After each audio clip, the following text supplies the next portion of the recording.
Hello friends, welcome to ILB education. आज हम sexual reproduction in flowering plants का part 2 पढ़ने वाले हैं, जिसके टॉपिक्स है the pistil, female reproductive part of flower, megasporangium या ओव्यूल, मेगास्पोरोजेनेसिस या formation of megaspore, the embryo sac, it is also known as female gametophyte, where female gamete या ovum बनता है। तो चलिए शुरू करते हैं। तो चलिए देख लेते हैं female reproductive organ of flower that is gynoecium के बारे में। आप सबको पता ही है, नाम से ही पता चल रहा है, gyno means female. So the female reproductive organ of a flower is gynoecium. Gynoecium के प्रत्येक यूनिट को कार्पेल कहा जाता है, मतलब कि बहुत सारे या एक ही कार्पेल मिलकर गाइनोशियम बनाता है। Gynoecium is the fourth inner most world of a flower, सबसे भीतरी चक्र है, और ये कार्पेल या पिस्टल से मिलकर बना होता है। गाइनोशियम फिर दो तरह का होता है, मोनोकार्पेलरी और मल्टीकार्पेलरी। नाम से ही पता चल रहा है, mono means single, carpel means you know. So the gynoecium जो कि सिर्फ एक कार्पेल से मिलकर बना होता है उसे मोनोकार्पेलरी कहते हैं। जैसे ये लेगुमिनेसी फैमिली के प्लांट्स में होता है, जिसके अंदर मटर आता है, अरहर आता है। मल्टी कार्पेलरी नाम से, multi means many, carpellary means carpel, तो वो गाइनोशियम जो बहुत सारे कार्पेल से मिलकर बना होता है, एक से ज्यादा कार्पेल से मिलकर बना होता है, उसे मल्टी कार्पेलरी कहते हैं। ये फिर दो तरह का होता है, एपोकार्पस और सिनकार्पस। यानी कि कुछ ऐसे गाइनोशियम हैं जिनके कार्पल्स एक दूसरे से अलग अलग रहते हैं, उन्हें बिल्कुल एक दूसरे के साथ रहना अच्छा नहीं लगता, तो इसीलिए वह एक दूसरे से अलग अलग रहते हैं, और ऐसे गाइनोशियम को एपोकार्पस कहते हैं। इसका एग्जाम्पल है मिकेलिया और ग्रेप्स। मिकेलिया का डायग्राम आप एनसीईआरटी टेक्स्ट बुक में देख सकते हैं, और ग्रेप्स तो आप जानते ही हो। तो एपोकार्पस में कार्पल एक दूसरे से अलग अलग होते हैं। सिन मतलब होता है जुड़ा हुआ, तो सिन कार्पस में कार्पल सारे एक दूसरे से जुड़े हुए रहते हैं। जैसे कि हम डायग्राम में देख पा रहे हैं, यहाँ चाइना रोज का एक पिस्टल का डायग्राम दिया हुआ है। इस पिस्टल में इस गाइनोशियम में 5 कार्पल है, जिसके स्टिग्मा को हम देख पा रहे हैं यहाँ पर। यहाँ से आप काउंट कर सकते हैं, ये 5 कार्पल है और सारे जुड़े हुए रहते हैं, तो ये सिन कार्पस गाइनोशियम का एग्जाम्पल है। और ये पापावर सोमनीफेरम का गाइनोशियम है, कार्पल है, और ये सारे एक दूसरे से जुड़े हुए हैं। पापावर सोमनीफेरम एक ऐसा प्लांट है जिसे एक स्ट्रॉन्ग ड्रग भी मिलता है हमें, तो जिसके सारे कार्पल एक साथ जुड़कर बहुत ही स्ट्रॉन्ग ड्रग का फॉर्मेशन करते हैं। तो इस तरह से आप याद कर सकते हैं कि पापावर सोमनीफेरम में सारे कार्पल एक दूसरे के साथ जुड़े हुए रहते हैं, हिबिस्कस में भी सारे कार्पल एक दूसरे के साथ जुड़े हुए रहते हैं। तो गाइनोशियम जो कि मल्टी कार्पेलरी होता है वो एपोकार्पस, जिसमें कार्पल एक दूसरे से फ्री होते हैं, और सिनकार्पस जिसमें कार्पल एक दूसरे से फ्यूज्ड रहते हैं। अब हम एक पिस्टल का स्ट्रक्चर देख लेते हैं। हालांकि ये स्ट्रक्चर हम पहले वाले वीडियोस में भी पढ़ चुके हैं, अभी फिर से पढ़ रहे हैं। एक पिस्टल के 3 पार्ट होते हैं, स्टिग्मा, स्टाइल और ovary. The topmost part of pistil is known as stigma, और यही वो पार्ट है जो कि पॉलन ग्रेन के लिए लैंडिंग स्टेज का काम करता है। इसका मतलब कि पॉलन ग्रेन जो डिफरेंट मीडियम से यहाँ पर आता है, आइदर इंसेक्ट्स और एयर और वाटर, वो स्टिग्मा पे आकर ही लैंड करता है, और इसीलिए स्टिग्मा को landing stage of pollen grain कहा जाता है। क्योंकि पॉलन ग्रेन को यहाँ पर आना होता है, इसे चिपकना होता है, इसीलिए स्टिग्मा बहुत स्टिकी होता है। स्टिग्मा के ठीक नीचे ही एक इलांगेटेड सिलेंडर पार्ट होता है जिसे हम स्टाइल कहते हैं, और इसी स्टाइल के नीचे फुला हुआ बेसल पार्ट है जिसे ओवरी कहा जाता है। ये ओवरी बहुत इंपॉर्टेंट ऑर्गन है, क्योंकि इसी के अंदर ओव्यूल रहता है, और इसी ओव्यूल के अंदर मेगास्पोरोजेनेसिस होकर मेगास्पोर बनता है। मेगास्पोर से फिर एम्ब्रायोसैक बनता है, जिसके अंदर फीमेल गैमेट का फॉर्मेशन होता है। तो ओवरी बेसल सोलन पार्ट है जिसके अंदर फीमेल गैमेट बनता है। ये ओवरी नीचे थैलेमस के ऊपर रहता है। तो इस तरह से एक पिस्टल में 3 पार्ट हुए, the topmost part stigma, then style and then ovary. चलिए अब देख लेते हैं ओव्यूल के स्ट्रक्चर को। ओव्यूल जैसे कि हमने भी पढ़ा कि ये ओवरी के अंदर रहता है। ओवरी के अंदर रहने के लिए उसके अंदर एक कैविटी होती है, खाली जगह होती है, जिसे कि ओवेरियन कैविटी या लोक्यूल कहा जाता है। इसी ओवेरियन कैविटी के अंदर एक पैरेन्काइमेटस टिश्यू होता है जिसे कि प्लासेंटा कहते हैं, और यही वो प्लासेंटा है जो जिसके साथ ये ओव्यूल जुड़ा हुआ रहता है। तो अब हम देख लेते हैं कि यहाँ पे देख पा रहे हैं कि ओव्यूल का स्ट्रक्चर ऑलमोस्ट ओवल शेप्ड रहता है, छोटा स्ट्रक्चर है ये। इसका एक स्टॉक है जिसे कि हम फनिकल कह रहे हैं।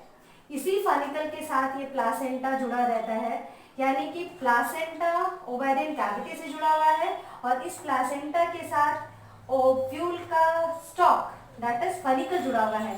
Placenta is connected to the stalk of the ovule that is funicle. Funicle फिर ओव्यूल की बॉडी के साथ एक रीजन के पर जुड़ा रहता है जिसे कहते हैं हाइलम, यानी कि हाइलम ही वो रीजन है जो फनिकल और ओव्यूल के बीच में जंक्शन का काम करता है।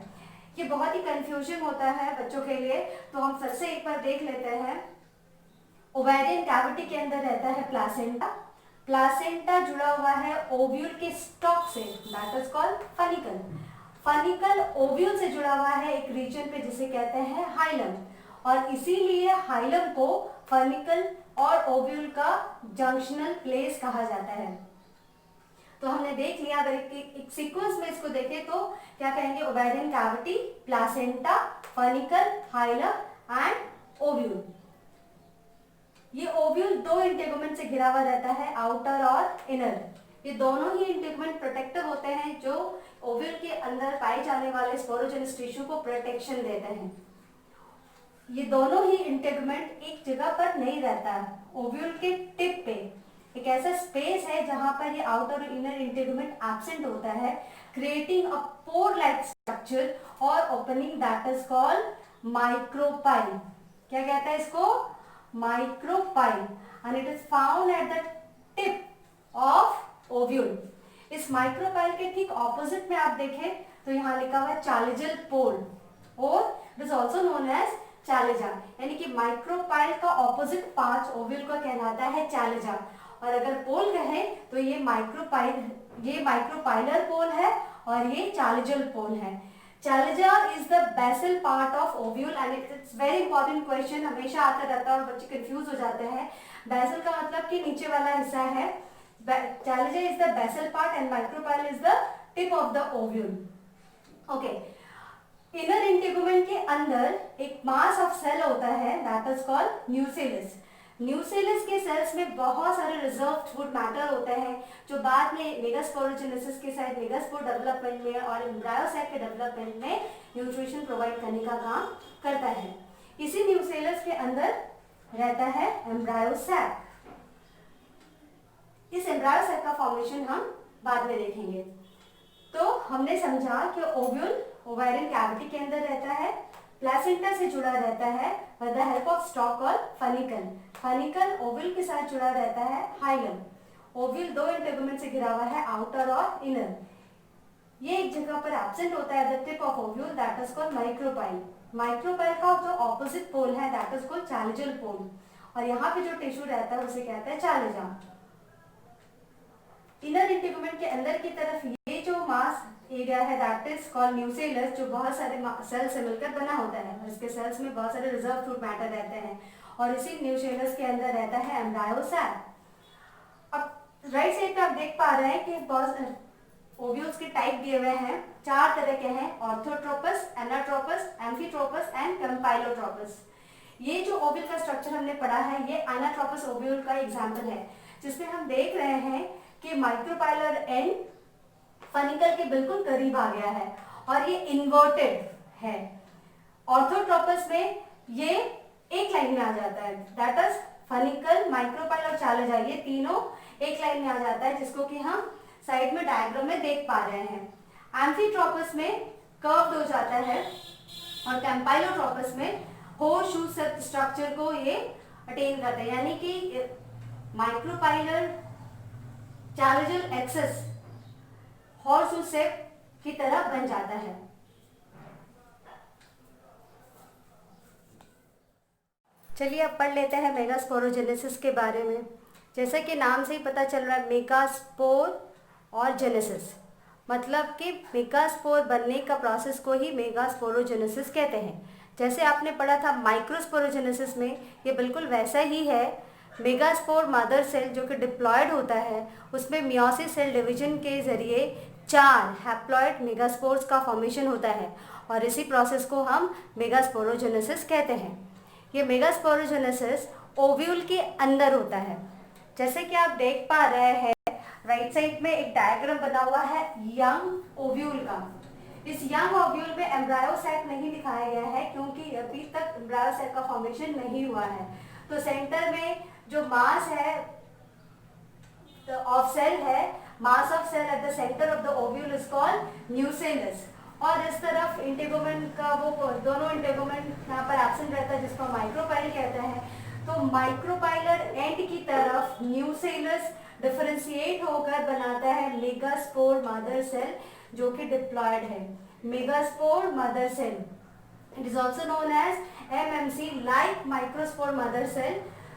तो ये न्यूसेलस का से ही डिफरेंशिएट होकर, न्यूसेलस का ही सेल डिफरेंशिएट होकर मेगास्पोर मदर सेल बनाता है, लेकिन ये माइक्रोपाइलर एंड की तरफ बनता है। तो ये जो सेल यहाँ पे आपको दिख रहा है ये है मेगास्पोर मदर सेल।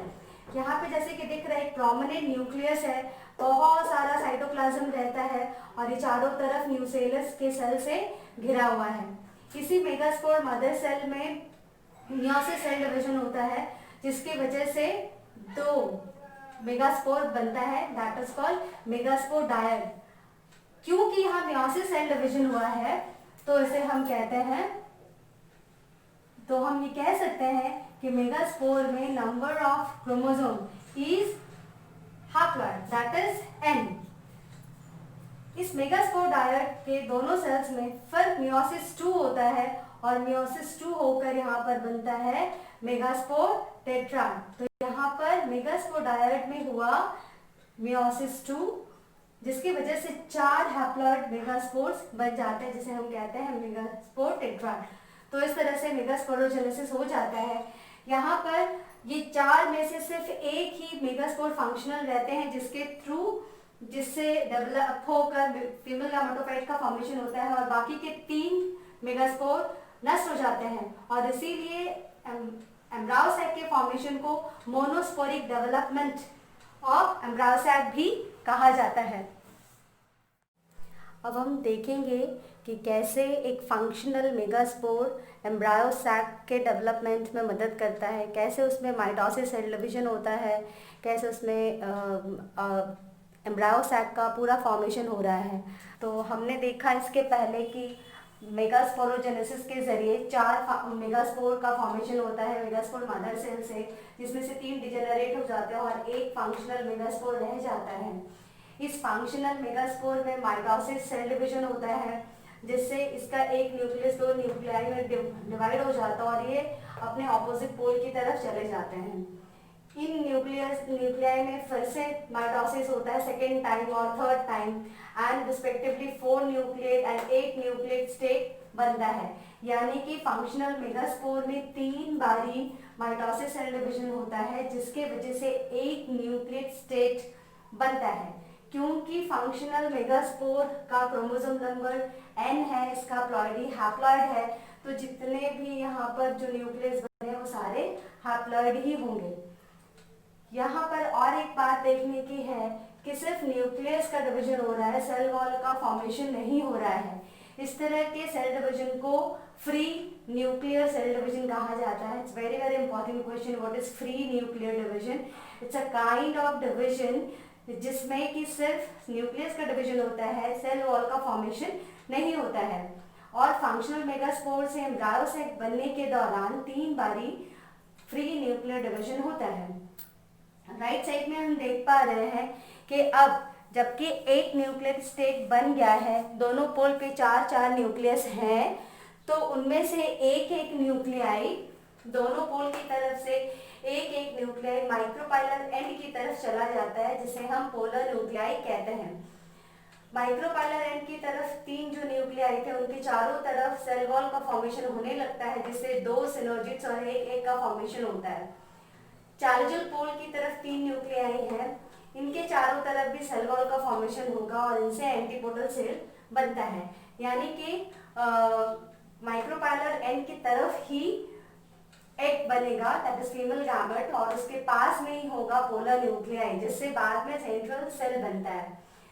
यहाँ पर हमने ये भी देखा कि सिर्फ एक ही फंक्शनल मेगास्पोर से एम्ब्रायो सैक का फॉर्मेशन होता है, इसलिए इसको मोनोस्पोरिक डेवलपमेंट कहते हैं। तो अब हम एक मैच्योर एम्ब्रायो सैक का स्ट्रक्चर देख लेते हैं। नीचे के डायग्राम में हम देख पा रहे हैं एक मैच्योर एम्ब्रायो सैक या फीमेल गैमेटोफाइट का स्ट्रक्चर है। इसमें चार्जल पोल की तरफ 3 एंटीपोडल सेल्स हैं, माइक्रोपाइलर पोल की तरफ 2 सिनर्जिड और एक एग है। 2 सिनर्जिड्स और एक एग को एग अपैरेटस एक साथ कहा जाता है, यानी कि एग अपैरेटस में 3 सेल्स होते हैं, एक फीमेल गैमीट एग होता है और 2 सिनर्जिड्स होते हैं। सिनर्जिड्स में फिर हम देख पा रहे हैं कुछ सेल्यूलर थिकनिंग्स है, ये सेल्यूलर थिकनिंग्स है जिन्हें फिलिफॉर्म अपैरेटस कहा जाता है। ये फिलिफॉर्म अपैरेटस इस सिनर्जिड के अंदर पॉलन ट्यूब को एंट्री लेने में मदद करता है, जिससे मेल गैमेट इसके अंदर आ पाता है और फीमेल गैमेट को फर्टिलाइज कर पाता है। तो फिलिफॉर्म अपैरेटस का बहुत इंपॉर्टेंट काम है। यही वो अपैरेटस है जो पॉलन ट्यूब को गाइड करता है सिनर्जिड्स के अंदर आने के लिए और फीमेल गैमेट के साथ जुड़ने के लिए, जिससे डिप्लॉय जाइगोट बनता है। माइक्रोपाइलर या इस एग अपैरेटस के पास ही रहता है 2 पोलर न्यूक्लियाई, जिसके चारों तरफ जब सेल वॉल का फॉर्मेशन हो जाता है तब इसे कहा जाता है सेंट्रल सेल, यानी कि सेंट्रल सेल बना होता है 2 पोलर न्यूक्लियाई से। पोलर न्यूक्लियाई से तब तक कहा जाता है जब तक कि उसके चारों तरफ सेल वॉल का फॉर्मेशन नहीं होता। जैसे ही पोलर न्यूक्लियाई के चारों तरफ सेल वॉल का फॉर्मेशन हो जाता है तो इसे हम सेंट्रल सेल कहना शुरू कर देते हैं। तो एक मैच्योर एम्ब्रायो सैक में हम देख पा रहे हैं कि चार्जल पोल की तरफ 3 सेल है एंटीपोडल सेल, माइक्रोपाइलर पोल की तरफ भी 3 सेल है, 2 सिनर्जिड्स और एक एग, यानी कि 6 सेल हो गए, और यहाँ पर एक और सेल है दैट इज सेंट्रल सेल। तो टोटल नंबर ऑफ सेल हो गए 7 सेल। लेकिन अगर न्यूक्लियस को काउंट करें तो यहाँ 3 न्यूक्लियाई है, यहाँ भी 3 न्यूक्लियाई है 6, और यहाँ पर 2 पोलर न्यूक्लियाई है, that means total number of nucleus is 8. So we can say that in mature embryo sac there is this is 7 cell stage and 8 nucleus stage. मतलब कि उसमें 8 न्यूक्लियस हैं लेकिन सेल्स के नंबर 7 ही रहते हैं। तो यहाँ ये एक बहुत ही इम्पोर्टेंट टॉपिक है जिससे बहुत सारे शॉर्ट क्वेश्चंस भी आते हैं, लॉन्ग क्वेश्चंस भी आते हैं एग्जाम्स में, बोर्ड एग्जाम में। तो हम एक बार फिर से देख लेते हैं। एक फंक्शनल मेगास्पोर है जिसमें 3 बारी माइटोसिस सेल डिवीजन होता है और एक न्यूक्लिक स्टेट बनता है। ये माइटोसिस भी स्पेशलाइज्ड काइंड का होता है जिसे हम फ्री न्यूक्लियर डिवीजन कहते हैं। 8 न्यूक्लियस बनने के बाद दोनों पोल से एक एक न्यूक्लियाई माइक्रोपाइलर पोल की तरफ आ जाता है जिसे पोलर न्यूक्लियाई कहते हैं। माइक्रोपाइलर पोल की तरफ 3 सेल बनता है, 2 सिनर्जिड्स और एक एग, और चार्जल पोल की तरफ भी 3 सेल बनेगा जो कि यहाँ पे दिख रहा है एंटीपोडल सेल्स। तो 6 सेल हो गया। और पोलर न्यूक्लियाई के चारों तरफ भी जब सेल वॉल आ जाता है तो उसे हम सेंट्रल सेल कहते हैं, यानी कि 7 सेल 8 न्यूक्लिक स्टेट। इसे फीमेल गैमेटोफाइट क्यों कहा जाता है? क्योंकि इसमें फीमेल गैमेट का फॉर्मेशन होता है, इसीलिए एम्ब्रायो सैक को फीमेल गैमेटोफाइट भी कहा जाता है। यहाँ पर बच्चों को बहुत कन्फ्यूजन होता है, male gametophyte, female gametophyte, megasporangium, microsporangium.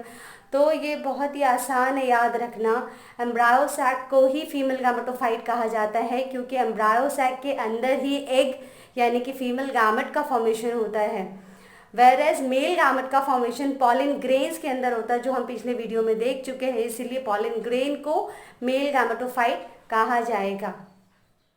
Reproduction in flowering plant का दूसरा पार्ट यहीं ख़त्म होता है, जिसमें हमने पढ़ा फीमेल रिप्रोडक्टिव यूनिट के स्ट्रक्चर के बारे में, मेगास्पोरोजेनेसिस यानी मेगास्पोर का फॉर्मेशन कैसे होता है, और फीमेल गैमेटोफाइट या एम्ब्रायो सैक के बारे में जिसके अंदर फीमेल गैमेट का फॉर्मेशन होता है।